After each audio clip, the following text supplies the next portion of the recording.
Fireworks display was from An American in Paris, the wonderful musical that starred Gene Kelly in the early 1950s. All in all, a spectacular evening, some beautiful stuff tonight. Well, they've done things right, John, and this is just an example of what people are going to see when they get inside this property. And I guess the next thing, it's open to the public within a few minutes. Within 15 minutes, come on in. All right, Deborah. Well, we're here having a great time at the opening of Paris, Las Vegas. Deborah, we're going to toss it back to you. Wow, just so beautiful. A couple of little facts there. When you saw those fireworks going off, unlike the original Eiffel Tower, this Eiffel Tower, as Roy Johnston had said earlier, is, thank goodness, fireproof, so there was no worries when the fireworks were going off inside the replica of the Eiffel Tower. We're going to take a short break, and when we come back, we're going to take another look at traffic along the Strip as the new Paris Las Vegas opens. We'll be right back.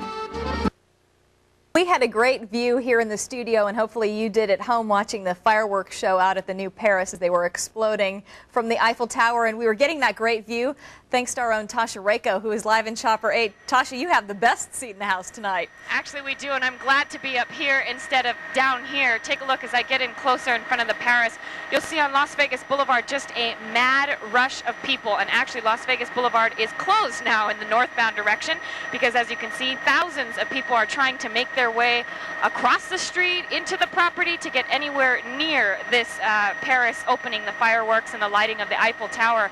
So northbound direction is getting backed up very quickly here, as you can see as I pan down the boulevard that way. In the southbound direction, it's no better. You can see all the red brake lights there. It's backed up to about Spring Mountain right now.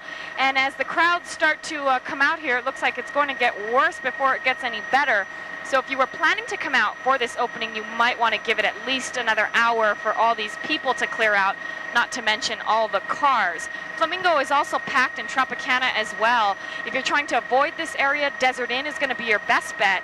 And if you're going to try and attempt to come through these crowds, you may want to try Harmon. That's going to be about the best right now, but as you can see, just tons of people mixed in with tons of cars. We've got Metro out here trying to control the crowds as well as direct traffic. But these cars won't be going anywhere soon. So hold off if you're trying to come down. Your best seat is going to be watching us. I'm Tasha Rako, live in Chopper 8. Wow, it is just mobbed down there. It just gives us some idea of what the Millennium Celebration is going to be like here in Las Vegas. One person who was down in the crowd there, one little speck amongst the crowd, News 1's Lynn Stewart. Lynn, how are things down there? Well, Deborah, things are still pretty quiet around here because only VIPs are allowed up in this area. But down on Las Vegas Boulevard, security is holding back 10 to 15,000 eager people just waiting to get their first look here at Paris, Las Vegas. But with me is Mary Vale, and she's one of those lucky VIPs who's had a chance to see what's going on inside tonight. Mary, tell us what we missed out on by not being inside. Well, there's much excitement in the air, and there's people partying everywhere, and they're just having an incredible time looking at all the artwork, all the, final touches that Paris put together for this incredible project. I mean, it's just wonderful. People are so excited about it. There's champagne flowing, there's people eating, celebrating. It's just a wonderful aura.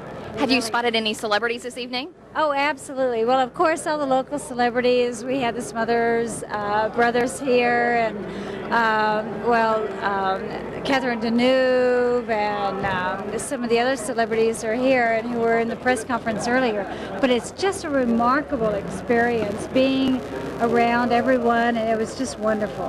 Thanks so much. Well, in just a few minutes now, those 10 to 15,000 people waiting down by Las Vegas Boulevard will have a chance to see it for themselves. For now, I'm Lynn Stewart, News 1. All right, Lynn, you can stay where it's calm for the moment anyway.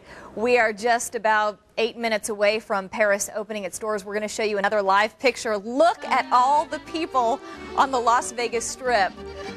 Wow, unbelievable. Thousands of people crowded there. Paris Las Vegas opens at exactly 10 o'clock to the public. Now, the Eiffel Tower that you saw earlier right there, the lighting system, by the way, has been designed to the exact specifications of the lighting that was added for the 100th anniversary of the original Eiffel Tower in 1989. And designers who worked on the centennial lighting configuration were retained as consultants to ensure that the lighting mirrors the original design. News 1's live coverage begins after this.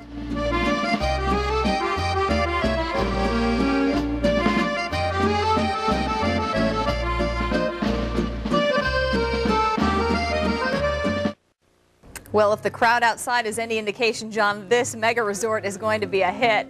Oh, absolutely, absolutely. The crowd was really wowed by the fireworks show and the lighting of the Eiffel Tower here at Paris, Vegas, and the connection with Paris, France, the fact that they dimmed their lights for us over there. Joining me is Gary Thompson with the Las Vegas Sun. Tell us a little bit about the opening weekend for Paris, Las Vegas, what folks can expect when they come out here now. Well, Stevie Wonder is going to be doing a concert on Saturday night, and that's going to attract quite a few people. I think it's already sold out. And they've also got a Cine Vegas presentation with some celebrities coming in to participate in that. And it's a packed house. They're going to be filled for the next month. They're sold out. And already it's a packed house tonight. The public is now going into Paris, Las Vegas to check out this newest of resorts.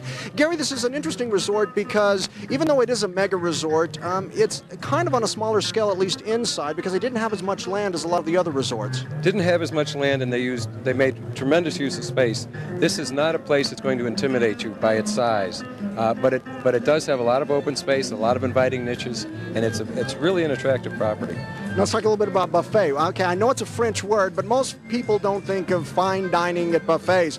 But apparently they are going to have some fine food at this La Village buffet. Well, if you've never sampled French food, that's the ideal place to do it because you can do it from each province of France. You can the variety of food in there is extraordinary, and they change the menu every 8 days.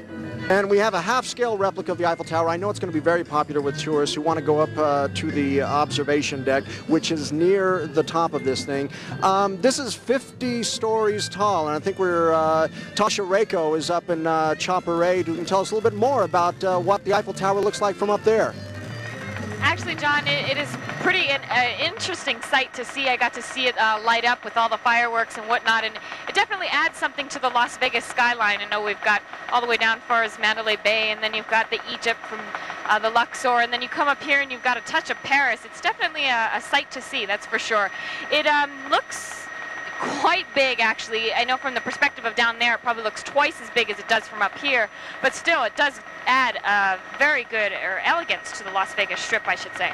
It absolutely does, Tasha, and thanks for all your help tonight. Gary, talk a little bit about this Eiffel Tower. I understand originally they did want to make it actually the same size as the original in Paris, France. They did, but the FAA said no thanks, and you'd listen to the FAA. And it probably also, I guess, makes sense. Now, how large is the Arc de Triomphe compared to the original? Two-thirds the size of the original. But I'll tell you what, the detail in it is just extraordinary. Now let's talk about what's ahead on the Las Vegas Strip. The next mega resort doesn't open until next year, till after the millennium, right? Right next door, Aladdin Desert Passage. It's due to open in April, as you said. And we also have another property that's opening in Lake Las Vegas, a Hyatt Regency, 496 rooms, very luxurious golf and getaway resort. And what kind of millennium celebrations can we expect here at Paris, Las Vegas, and at the other mega resorts here on the Strip? Well, if you want to really spend a few bucks, you can, for $150,000, you can take 30 of your best friends to a dinner at the Eiffel Tower restaurant. All right. Well, Gary Thompson with the Las Vegas Sun, thanks for all your help tonight. Deborah, a spectacular opening for Paris, Las Vegas. Gary says it's the best he's seen in over 20 years of going to casino openings on the Las Vegas Strip. He's attended dozens, and it was a spectacular show tonight, and you ought to come and check it out. Indeed. It opens right now to the public. We're going to end this evening by showing you some more pictures, live pictures of the opening of the new Paris. We want to thank you for joining us for News 1's special coverage. We'll see you tomorrow.